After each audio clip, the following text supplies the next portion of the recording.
You should subscribe to the Minaris Club. Because the Principal Saiyans told you to. Yo, what's up, guys? This is James bringing you another deck profile here on the MinarisClub.com. The Android profiles just don't stop coming. They are as endless as Android 17's energy supply, I guess. We're just bringing you droid after droid profile here because I love them, and we got a lot of useful toys in the most recent set, Cross Spirits. So if you like the content we've had up on the channel so far, if you're new to the channel, please consider hitting the subscribe button. It really helps us out a lot. And we're slowly and steadily growing as a community and as a channel, and it really helps us out a lot if you could do that for us. That's my spiel, and let's just get right into the deck profile. So this is Super 17. I was super jazzed about this guy being a leader in the Cross Spirit set when they released that. I was super excited, and I just wanted to get my hands on him as soon as possible. I did, got half a case on release, picked up the whole deck, got it almost all foiled out, and I'll show you my profile today. I got first with at locals not too long ago. So, Super 17. When he attacks, you choose an android from your hand, discard it, draw 2. Love that ability. It gives you tons of cycling. We also use our graveyard a lot in this deck, so it's just fantastic. You can awaken when your life's at 4 or less, or if you have your Unison in play, you untap 1, draw 1, and go down to 6.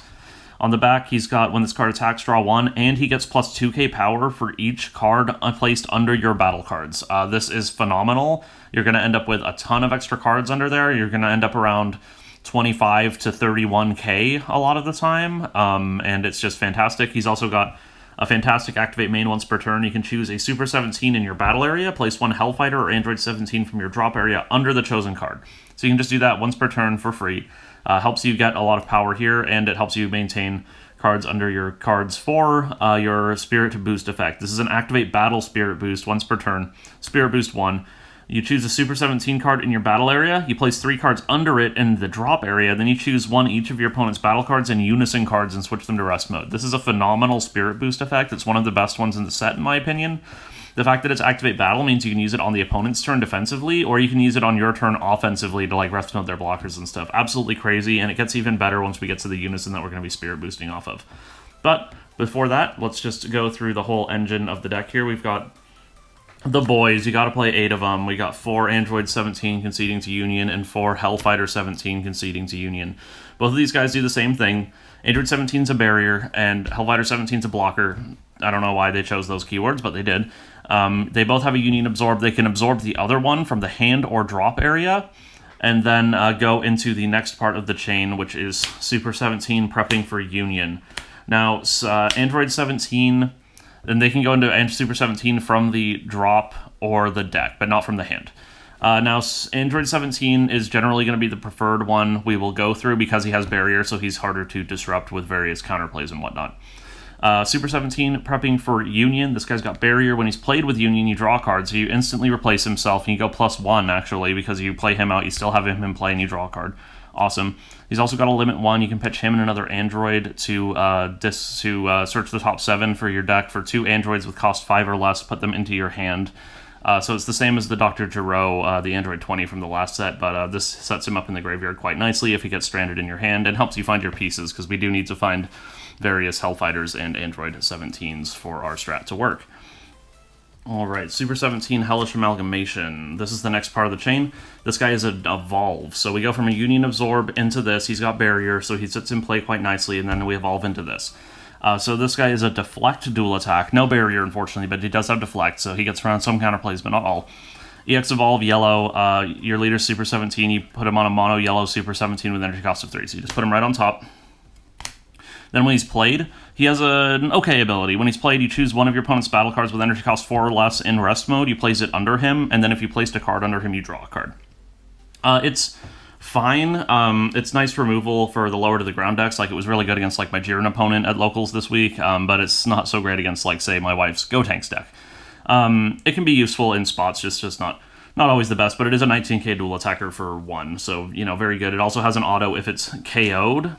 Or, yeah, if it's KO'd by an opponent's skill, you can play a Mono Yellow Super 17 with energy cost 3 from your drop area. So then this guy just comes back ready to be set up with another Evolve later on in the game. So even if they do, like, Charismatic out this, because it doesn't have Barrier, you can just bring him back and then just play it again if you have another energy. Very solid.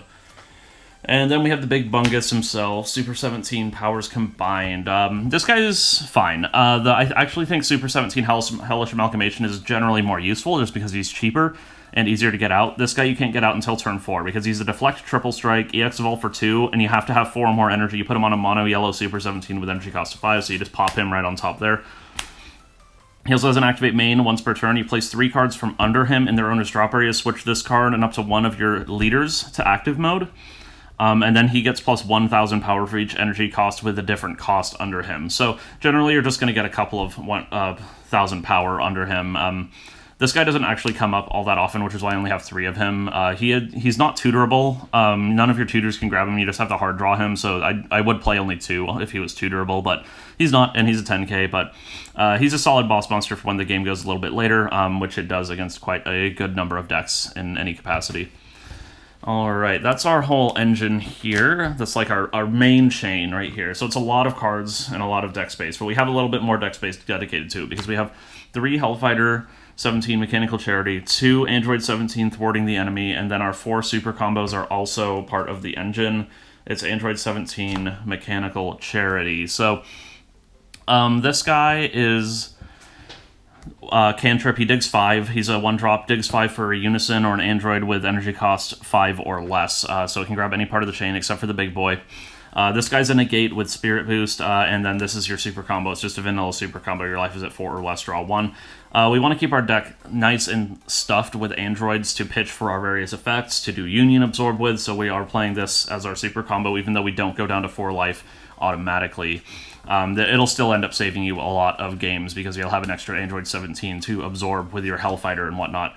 Android 17 Thwarting the Enemy isn't the best. He's a counterattack, limit 1, negate the attack, play this guy in rest mode, and you can play him for free if you Spirit Boost 2. It's okay. We really just needed to bump up the count of Android 17s, and Hellfighter 17 is the same thing. We just needed to make sure we had plenty of these cards to make sure we have Union Absorb targets early and often. A little bit of extra Hellfighter 17s because they're a little less clunky. They're a nice alternate turn 1 play if we don't see these in any unfortunate circumstances, and because we are generally favoring playing this, like I said, so we want to have a little bit more Hellfighter 17 action. Alright, that's our engine. Those are the big bunguses right there. Let's see what we got next. Next up, we got the Unison. This card is fan-freaking-tastic. We've got Android 20 and Dr. Mew Hellish Accomplices. These guys do so many things. They're specified cost of 2, 15k, Unison. Auto once per turn. If it's your turn, when you evolve or you activate a Union skill, you add a marker to him. So he's essentially getting a +2 every turn because you get to evolve or Union Absorb basically every turn for the entire game. You have an auto if you remove a marker from him using a Spirit Boost skill during your own turn. You can choose one of your opponent's battle cards in rest mode, ignoring barrier, and KO it. So this combines extremely well with your Spirit Boost effect because this is an activate battle. You can rest mode a thing, and then you can KO one of the things you rest moded, or a different thing they have in rest mode. Absolutely fantastic.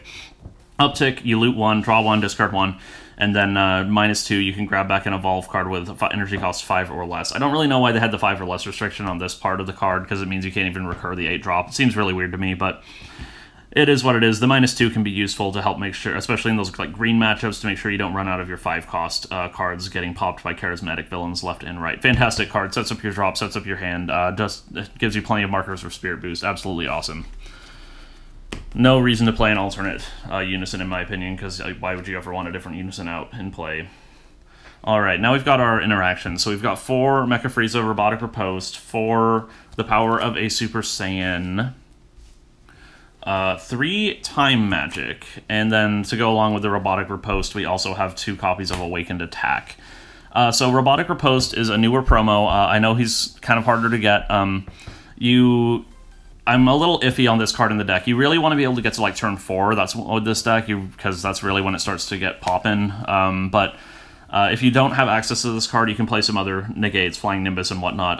It's just really nice that this is stable to a battle card, so you can combo it and everything if you don't need it. This does eat up a lot of deck space, though, because you have to commit a ton of extra cards to your deck to make sure it's always going to be cost 1 as often as possible. Of course, you're going to play 4 Power of a Super Saiyan. It's just the best yellow card in the game, probably. It's just a free cycle at the very worst, and just an awesome battle disruption at the best. Time Magic, I was actually playing Frieza Army Reinforcements because I've loved that card in 17 and 18. In 17-18, it's been really awesome, but you know, you go down to 6 with this leader, which kind of sucks.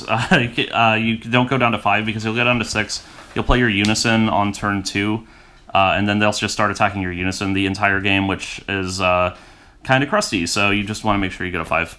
And then you can self-awaken with Time Magic. Awakened Attack is kind of like a better Champa for the deck just because it's an extra yellow card for Robotic Riposte. And it can give your leader a huge amount of attack for free. So, solid card there. Alright, and then finally we've got the last bit of interaction here.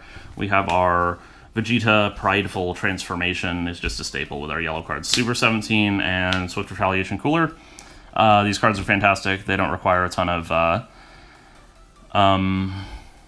explanation, and that's the deck, guys. So yeah, make sure to hit us up in the comment section if you got any questions, comments, anything like that, and feel free to hit the like button, hit the subscribe button, and I'll see you in the next video. Bye.